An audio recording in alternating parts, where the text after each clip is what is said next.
Hugo, good evening. Thank you Hello, for joining us. hello. Thank you. Hello, Andrew. It's so great to see you. Thank you for making some time for us. We're really excited to hear about your installation at the station project and to see the video you produced. So I'll let you take it away from here and just let me know whenever I can play that file for you or how I can help. Sure, sure. Well, I'll just keep it simple.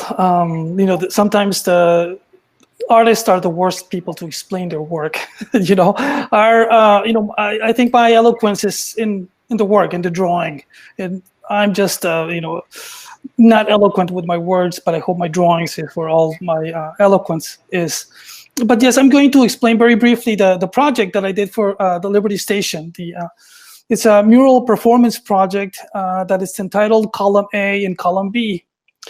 And basically, it's presenting muralism as performance. I was invited to go into the space, and in 2 weeks, they lent me the columns, and I was supposed to create a mural, improvise a mural. So I just went to this space, and I had nothing planned. I didn't have anything, any preparatory sketches or anything. And basically, I just went into the space and just started drawing.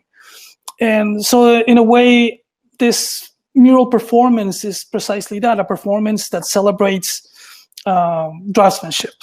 It's a simple performance where it's just one man, one cup of paint, one brush, a ladder, and the story that starts improvising on the walls. So then I just started, and it was this, in a way, it's presenting muralism also as this humanistic way of making art, something that's the measure of a man, something that's the measure of me, my skill, the length of my arm, what I'm able to accomplish in 2 weeks. So then, and the process that's being presented through this mural performance is pretty much the process of all my work. I'm a draftsman from Tijuana. I practice in Tijuana and in San Diego. And one of my practices is my sketchbook. I just go to a place and just improvise narrative, and just, sometimes I would sit down in the streets of Revolucion in Tijuana and just start drawing the people. And then out of that came these opportunities for great conversation. Sometimes you're drawing, and I was, sketching with my pen and with my sketchbook, and I was looking at people, and people would look at me and they would think I was doing something very suspicious, like I'm taking notes or something. So they would approach me, and a conversation would start. I would show them my sketchbook, and they would see that it's art. They would see that it's drawing, and so then they would be fascinated by the process of, how are you doing this? How, and then I would tell them who I am and what I do, and then they would tell me their story. And as part of that, this practice started happening of me just going there, drawing, hearing stories, and then those stories started feeding the subject matter in my sketchbooks and in my drawing. So then at some point when I started doing these mural projects, I thought that it was the same scenario of me going to a public space, nothing planned, and just start painting. And people would see the process of drawing, and the conversation would start. And through that conversation, the narrative of the mural would start appearing on the walls. So then that's what happened at Liberty Station, and that's the mural that I did. And it took me 2 weeks to do. And then at some point, part of, like any performance, I have to erase it. The Column A and Column B project is part of this ongoing project that I've been working on called the In Memoriam Murals, that started in Chicago, and I've done it in New York, and I've done it recently. I did it at the Museum of Social Justice in Los Angeles as part of LA. And basically, part of the performances that I do go to a public space, I create the murals, I create the narrative, and then the moment I stop the drawing, I start erasing it. And I start erasing it by painting white squares, or just basically erasing the drawing. And that whole process would take about a week. So then it's a performance of 3 weeks, 2 weeks of creation, and then 1 week of destruction. But in this case, for Liberty Station, they asked me if I could hold on the destruction of the mural, which I'm very happy to do, because nobody likes, I don't like to see my work being destroyed. But it has this element of the memento mori, something that's precious because it has a limited time. Usually when you think about muralism, you think of Diego Rivera, or you think of Michelangelo, murals that are in institutions that will be there forever. But in this case, it's me creating this narrative, this mural that has a very limited time. And like a performance, like a musical performance where you hear a musician, the moment he stops playing his instrument, then a silence comes in. The performance ends. And it's just now in our memories. And here, what I would like to accomplish with this mural project is also, at some point, I'm going to return to Liberty Station and erase it. And it will just be in the memory of people who were there. So it's this very human approach, I think, of creating art. Something that's a bit of in contrast with art that's manufactured, or a lot of the art that we see today. Where here in this instant, it's just this guy creating a narrative, sharing it with people, hearing their stories, and those stories appearing on the wall. And then at some point, I'm going to go and erase it and destroy it, or erase it and ending the performance. Yes, and the themes that appeared in the narrative of the mural were very interesting. Like, I had never really visited Liberty Station, but when I was there and I started thinking of what I'm going to do, what I saw were Liberty Station as a place of community. A lot of families were there, and I was very happy to see that it's a place of congregation and families coming together and enjoying the place. So then families came to mind, and of course, me being a Tijuana artist, dealing with the border, dealing with the situation of the border every day when I cross into the United States. When I started doing these murals, there was that moment in time where there were the separations of children from their families in migrant at the border. So then I decided that I wanted to represent that situation that's happening right now, the separation of children from their families at the border. And as I was working with this, that also started this conversation of people, what is this about? And then this issue started coming out, the situation of families that are being separated, how political rhetoric can have real consequences on families. So as part of the mural, I was improvising this narrative that dealt with families, their separation, their unification, the hope for unification. And then also there were these black paint on the brown walls, the columns of Liberty Station. And then I did this overlay of white paint that would represent these birds that would be part of the whole composition, birds and Mesoamerican hearts. And the birds represented this journeying for freedom, journeying for the idea of no borders, for the free transit of people going where they need to go, for the pursuit of happiness, which is one of the canons of American of the American way of life. And the heart, the Mesoamerican heart, which represented to me a life and a prayer for the safety of children and families. So then, in broad strokes, those are the themes that were that are in the mural at Liberty Station. So I welcome everybody to come to see the mural, and if you have any questions, I'll be happy to answer here virtually or in other ways.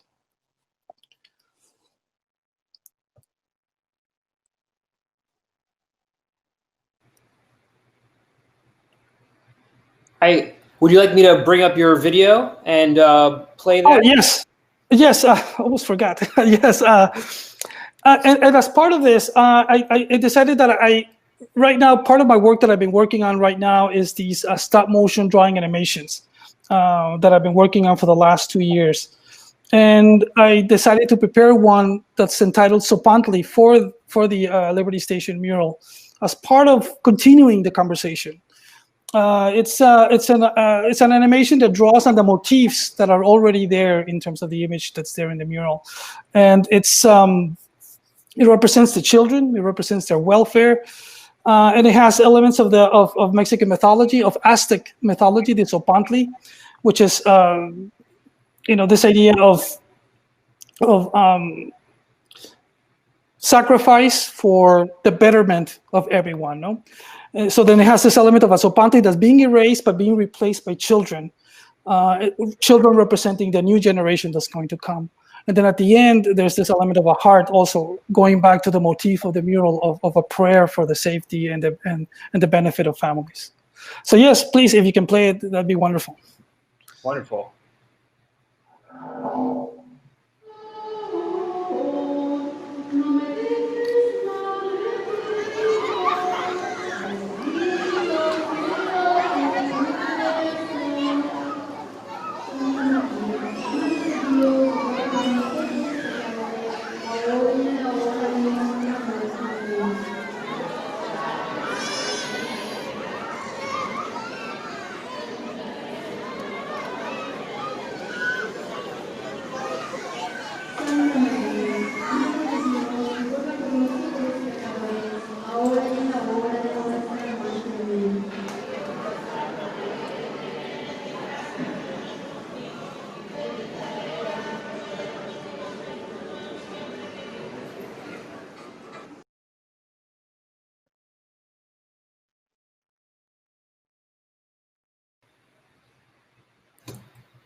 That was so moving. Well, thank you very much. And the sound is taken from the cathedral in Tijuana. I just, I part of my practice, like I was mentioning before, me drawing in the streets and drawing people, I decided to record also the sounds of Tijuana, and which I feel would feed into the drawing that I was working on at the time. And part of my practice was just to record the streets. And at some point, I just wandered in close to the cathedral, and I could hear the rosary being sung, and I felt it was just this beautiful, eerie sound, beautiful voice that had this yearning of safety, of yearning of asking for for protection. So I thought it was a very beautiful, and that it went with the improvised imagery that you see in the animation of this Tzompantli appearing and then being replaced by the imagery of the children being drawn on the page. Amazing. So I would like to now, if it's okay with you, invite, we have Lael Corbin and Perry Vasquez, who are have been a part of the NTC Foundation's advisory group as we work with installations at the station and work with artists like yourself. They've both been working in the San Diego and LA areas and are connected to the community and have just done just absolutely amazing projects. I could probably go on with their bios for a while, but I just want to make sure that, again, with yourself, but I want to make sure we have enough time for the artist talk. And just while I'm here, I also want to just mention it's just such an amazing honor to have worked with you, and also just know that you've had such a great honor with the National Portrait Gallery. And hopefully I'll just ask my question real quick, is just what's that? Well, I'll let Perry and Lael jump into that, but I just look forward to hearing about the National Portrait Gallery. So with that, I'll let you guys take it away, and I'll pull myself off the screen. All right. Hi, everybody. First, I want to say just what an honor it is to be able to interview you tonight, Hugo, with Perry. As somebody who grew up in San Diego and was just a few years behind you at San Diego State, your work's been hugely inspirational. Thank you. My first question is, you've spoken about the importance of beauty in your work as a tool for really drawing the public in, and then oftentimes presenting imagery and ideas that can be really challenging. Can you talk a little bit about striking that balance and about the need for public art that really challenges public thinking? Well, I define myself first as a draftsman, somebody who just loves to draw, and I've been drawing since I was 6 years old. So then when it comes to questions like that, like, the aesthetic, a planned aesthetic, you're planning to do something, or this notion of beauty in contrast with the themes that might be hard, and the juxtaposition of both. I think it's all an accident, pretty much. What I do is I just focused on doing a beautiful drawing, a drawing that the way I taught myself how to draw, it's doing this figurative black line on a white page. And that's my first intention, just to do the best drawing that I can. And I think the beauty in it is precisely this, is the craftsmanship of a draftsman, the craftsmanship of a drawing. And then because the way I taught myself how to draw was by by copying my old art books, art history books that had all these illustrations in black and white, like they would have Van Gogh paintings, but in black and white. I just love that aesthetic of the black and white, and it translated so well to the drawing that I was working on, with the materials that I was working on, which is simple materials. I don't really know how to paint. I know how to draw, and the materials that I use is pencil, ink, So then that aesthetic from those old art books kind of translated into my method of drawing, and it's just improvising one detail, and then from one detail moving to the next, and to the next, and to the next, and then creating a narrative.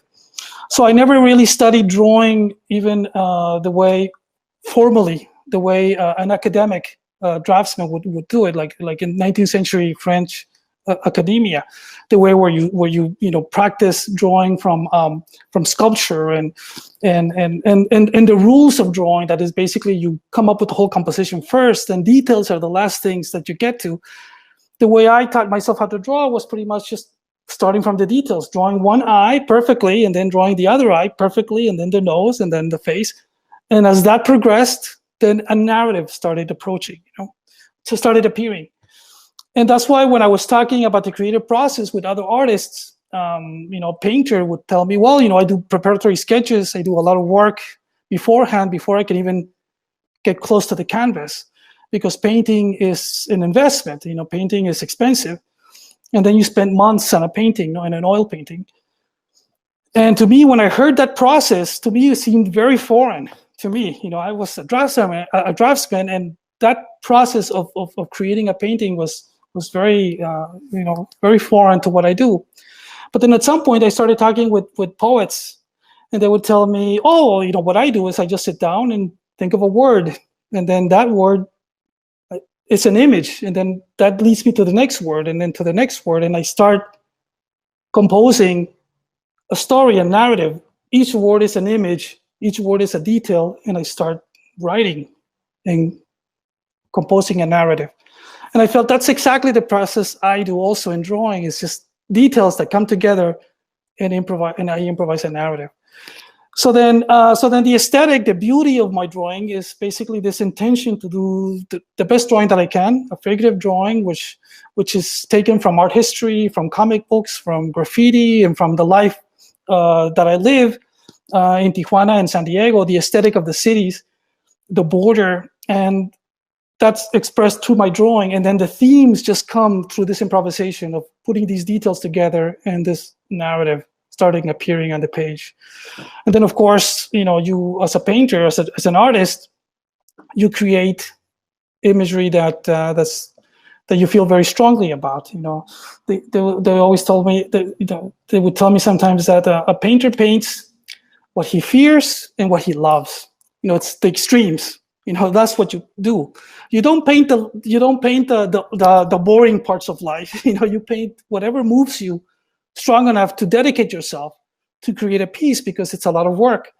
So then usually that's what goes into my narratives. It's the things that I fear, it's the things that I love, and so then sometimes politics gets involved, the situation of the border gets involved, but it's all done through this eloquence of drawing, which I think it's the purpose of art. You're able to say anything, whatever subject matter, how hard or how beautiful it is, you can express it through the art craftsmanship of drawing or painting, and it's something that will always be presented as a beautiful thing, despite the message that it's presenting. Yeah, fantastic. Thanks. Hi, Hugo. Hi, Barry. It's great to talk to you. I had a chance to chat with you years ago at Voz Alta. We were sitting on the floor after a party, enjoying a couple of beers. Don't remember if you remember or not. I wanted to say how great it is to see you looking well and still doing your work, your important work. Thank you. Absolutely. And I wanted to talk to you about some of my own interests in your work, but also I'm teaching a painting class at Southwestern College. And on yesterday, I showed them your work and I showed them your animation. And my class is 90% Latina, so there are, many of them are coming from Tijuana, Rosarita, or in Chula Vista, San Diego, and they have connections across the border. So there was a tremendous resonance with your work. The not just the skill with which you assembled the images in a kind of a really a kind of a collage type way, in which, I mean, they were very challenged to. Not challenge isn't the right word. They appreciated the compositional approach because we had just talked about cubism and abstraction. And they saw this kind of a fragmentation in your work that I think they recognized and they responded to. We looked at your work over the years, and as we wound up the slideshow, they were very curious because they saw a lot of representations of females, of women. And there were a few examples of men, but I think, would you agree that women figure predominantly in your work? And so, the question that arose, and the one that I'm going to be asked on their behalf as a proxy, is, what is your relation to the women in these works? And they were curious to know if you were responding to the crimes of femicide in Mexico, and you were attempting to deal with that issue. Yes, it's a great question. It's a wonderful question. And first of all, I think that my first intention when I very first started to do my work, to do my drawing, I was very influenced by precisely those art history books that I grew up with, and it's Western thinking, is Western art, and unfortunately is very male oriented. It's always the male gaze of the female body, the Venus and all this. And then also growing up as a in a very Catholic home. Also, I went to Catholic school, and my mom is very Catholic. My family is very Catholic. I'm, so culturally, I'm very Catholic culturally, but I grew up with all this imagery also of the Virgin Mary and the saints, Santa Teresita and Santa, all this female imagery that we were supposed to worship and venerate. Well, not worship, venerate is the proper word. So then there was always this image of beauty being presented as a female form, coming from the Western tradition of very male-centric art. But then later on, as I started working with the theme of Tijuana, it's funny to me, the word Tijuana, in its sense, people have always debated where the word Tijuana comes from. And there's this tradition, which is false, but it's believed to be, Tijuana, there was a Tia Juana, there was an Aunt Juana that had a ranch, and that's where the name came from, which is not. It's not true. I think Tijuana, I can't remember exactly the exact term of the Kumeyaay, which I think it was people who are close to the ocean. I think that was the term. And it was a word in Kumeyaay that referenced the word Tijuana. But there was this whole notion of, Tijuana as a city, as a female presence, the city itself, the Tia Juana, La Tia Juana, no?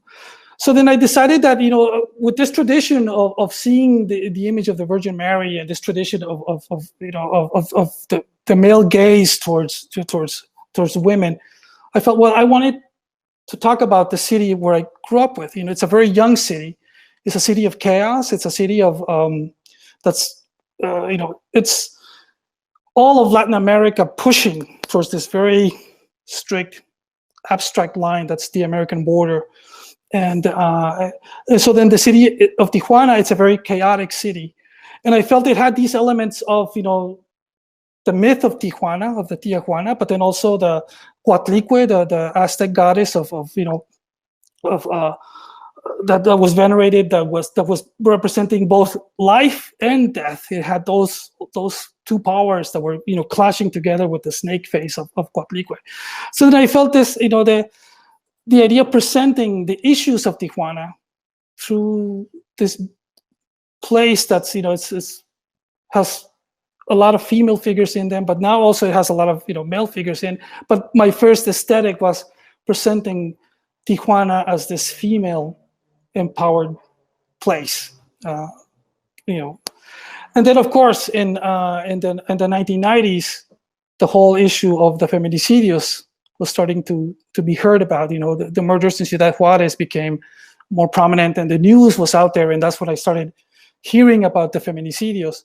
So then it took this edge of, you know, the crimes that go unpunished, the impunity that happens towards women, towards children, to their families at the border. So then many of the themes that I'm working on today, especially with my animation, is dealing with these themes of the violence that happens to women when they cross the border. That's exactly, you know, the piece that won the National Portrait Prize Award was a portrait of Berenice Sarmiento Chavez. You know, as I was mentioning before, part of my practice was sitting in Tijuana and just drawing and having conversations with people. And I would hear lots of stories of crossing the border, you know, from young boys to old men saying what happened to them. But then one of the stories that most drew my attention was the story of Berenice. Berenice was a woman who came to me about 3 years ago, and we started talking. I showed her my sketchbook, and she told me her story, and her story just, you know, astounded me. You know, she had crossed over, got into trouble, got deported back to Tijuana, but still had this dream of returning to the United States. I would like everybody to see the video at some point, so I don't want to tell exactly how the arch of the story is, but to me, when she told me the story, I felt it had all the elements of the Odyssey, of Homer's Odyssey. You know, this always intention of reaching this place, but being so far away, being out of touch, but then just the human spirit of fighting to reach it. And then, of course, the extreme violence that happens, or the extreme dangers, because you are a woman. When you're crossing into these situations, you are the most vulnerable or most exposed. But yet, her spirit to reach the United States was unbreakable. And then she got even deported and is still trying to go back. So then I felt that I was doing these projects. Well, I was doing these projects of stop motion drawing animations, and then when the opportunity came to submit something for the National Portrait Gallery, I thought, well, you know, I don't want to do a drawing. I don't want to do a portrait of Berenice in the traditional sense, you know, her likeness. No, I wanted her story to be her portrait. You know, her story had a lot of exaggerations, and some elements in her story you would even doubt. You would think, well, you know, they're made up, or they're exaggerations, or they might even be lies. But to me, when I heard her story, the way she told it, to me, it didn't matter if it was true, if it was not, if it was factual, if it really happened or not. She told me her story, and to me, at that moment, her story defined who she was. So that's the way she wanted to present herself to me. So then I felt, well, that's her portrait. You know, her story is her portrait, and sometimes we're defined by the stories that we tell ourselves. You know, every morning we look at the mirror, ourselves in the mirror, and I'm a good person, and, you know, we make up the story that we want to project, you know, into our facade. So then I felt the story of Berenice was her portrait, and so then I decided to do this stop motion drawing animation that told her story of her crossing the border and going through the trials and tribulations that she went through, and then that was the story that I presented to the National Portrait Gallery, and I was very happy to you know, that it won the prize. So that was very surprising, but that was my intention, to tell the story of a person that's usually usually portraiture is something that's left for the people of power, the people that are in control. They get their portraits done, you know. But in this case, it was the people that are the most disenfranchised, the people that don't have an opportunity to speak, the people that are being incarcerated, the people that are being separated, the people that have no voice.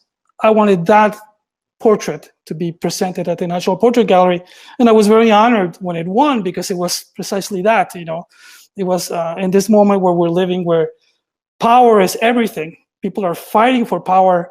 There was this person that has no power, but there she was at the National Portrait Gallery being presented next to George Washington, next to, you know, to great men. There was this woman, her story. Thank you. Sure. Fantastic. Andrew. Hi guys, I almost hate to pop on here. It's such a moving conversation, and I mean, I want to be respectful of everybody's time. You know, if we'd like to maybe go a question or two more, but you know, I just want to make sure that we don't go way too long. So if there are any last questions we want to wrap up, or final questions or topics we want to cover, I'm happy to. I'm just looking in the chat to see if there's anybody who has any questions.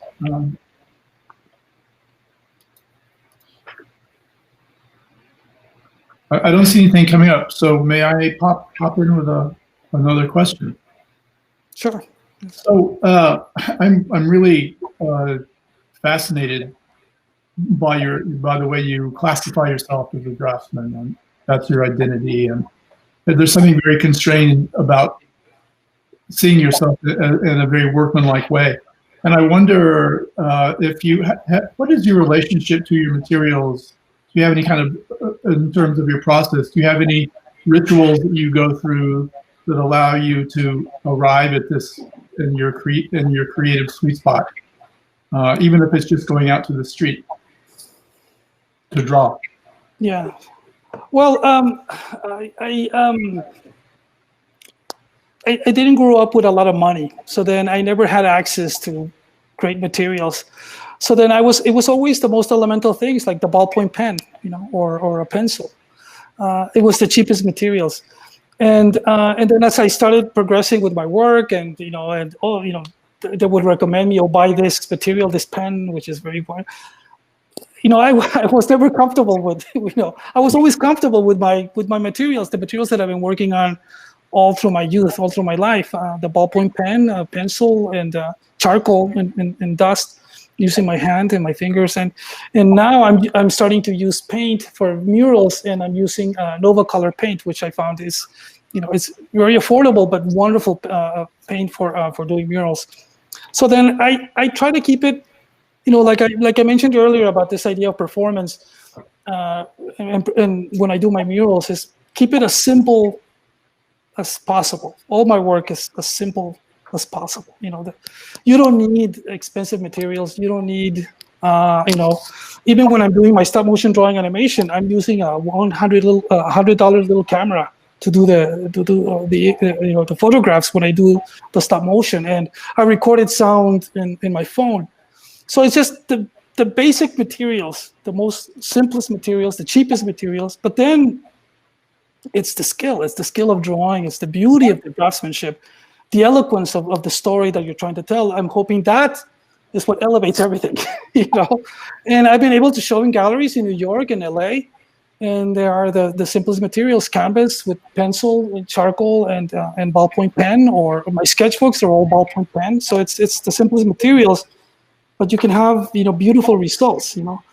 So you don't need expensive materials. It's just practice, and practice with the simplest things, because sometimes we get, you know, I remember going to a painter's studio, you know, and I would see all these jars and all these paintbrushes and all these paints. It was a huge investment, and I got overwhelmed. You come in, it looked like a you know, like an alchemist lab. You know, a painter usually has their studios like that.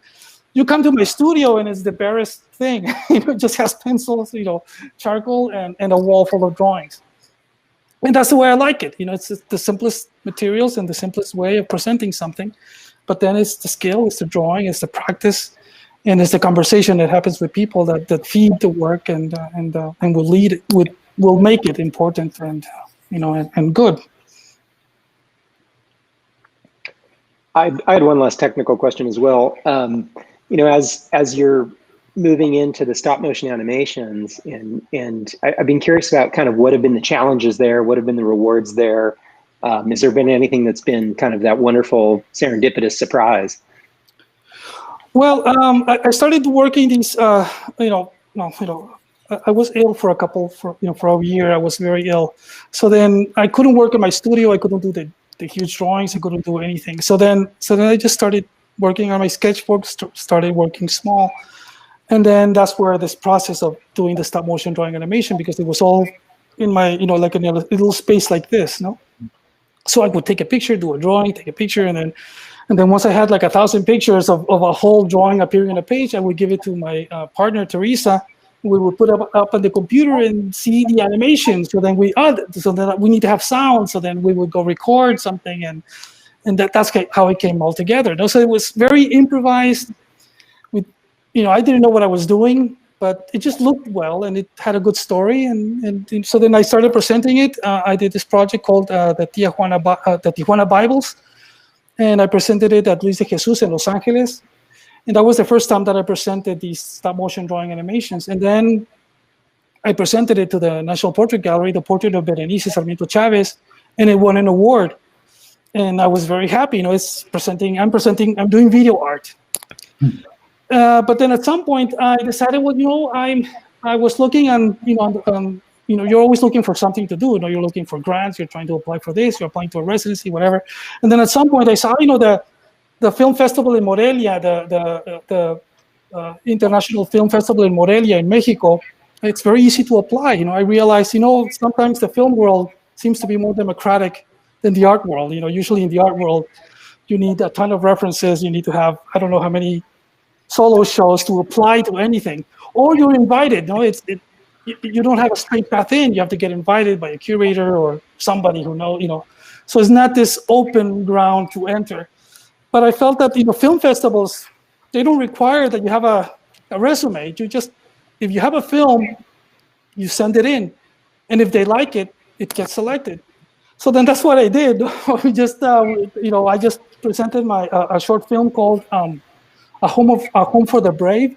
It's a 3-minute stop motion drawing animation, and I just presented it I submitted it to the film festival in Morelia, and it got selected. So then it was a huge surprise. Last week I went to the film festival, and there I was confronted with real filmmakers. There was people who usually to do stop motion, to do an animation. Some people work for years on their project. There was this film that took us 5 years to do it. There's 200 collaborators, and like filmmaking is a collaborative enterprise. And there I was with just me and Teresa. We were the only ones who worked on this, and we presented our film, and it was validated as cinema. So then we got to see it on a huge screen, no longer on a computer screen, but this time on a big theater screen, movie theater. So that was a wonderful surprise. I hope it will happen again. I doubt it, but we're gonna keep submitting. But it was a great validation of our little film, our little process being presented as cinema. And when I asked me, where's your crew? What camera do you use? I would show the things that I did it with, and they were all surprised. And then I would come with the rhetoric of, this is pandemic cinema. At this moment, we're living in a time where huge film productions are paused because we can't get together. We're living in a moment of pandemic. So then this is an opportunity for these moments of creativity with the least possible resources. Just a little camera, of drawing on a piece of paper, and recording sound from the street. You can create a narrative, you can create a story, and you can make film with the cheapest of materials. So then it was a great validation that one of my little films was invited to participate in a film festival. So I was very happy. Well, thank you, Hugo, Leo, Perry. From the bottom of my heart, personally, I can't tell you how inspirational and how amazing and moving this talk has been with the three of you. And I can't think of a better topic to have ended our very first virtual First Friday with such a moving theme of going from, a mana ladder and some paintbrush to the movie screen. I mean, and just through dedication, perseverance, and passion. So, and I know that's an oversimplification, but it's just so moving to hear that from you firsthand. Well, and Perry, thank you very much for your time, for interviewing, and for working with us on this as well. You know, our programs wouldn't be so deep and rich without your input and participation throughout the years as the projects we work on.